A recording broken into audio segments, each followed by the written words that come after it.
online ပေးတဲ့နေရာမှာအရန်ကုဆက်မြင်တဲ့လိင်ငါကျွတ်လို့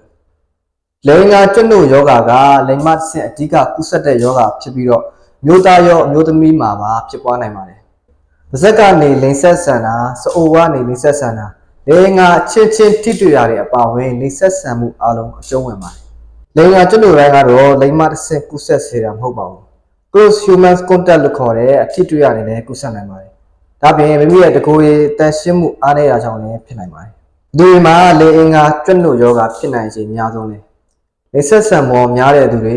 လိင်ဆက်ဆန်တဲ့အခါမှာအကာအကွယ်မသုံးတဲ့လူတွေ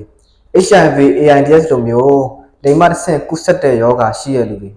လူထုတိတ်တဲတဲ့နေရာမှာနေတဲ့လူတွေနဲ့အသုံးဆောင်ပစ္စည်းတွေကိုဝေမျှသုံးစွဲတဲ့လူတွေမှာဖြစ်နိုင်ခြင်းများပါတယ်။ဒီတော့လိင်ငါကျွတ်လို့ယောဂကိုဘယ်လိုကုသမလဲ။တောက်ဆေးလေးဆေးထိုးသွင်းရင်လည်းကုသလို့ရတယ်လို့ဒေဇာကုသရင်းနဲ့လည်းကုသလို့ရပါတယ်။အသေးစိတ်သိလို့ရလေးရှိရင်တော့ဒီဖုန်းနံပါတ်လေးကိုဆက်သွယ်ပြီးတော့မေးမြန်းလို့ရပါတယ်။မျိုးသားဖြစ်ဖြစ်မျိုးသမီးဖြစ်ဖြစ်ကျမကြီးနဲ့ပတ်သက်ပြီးတော့ဆရာဝန်နဲ့ပြတ်သားရမှာကဆက်ဆရာကိစ္စမဟုတ်ပါဘူးခင်ဗျာအားလုံးပဲကျေးဇူးတင်ပါတယ်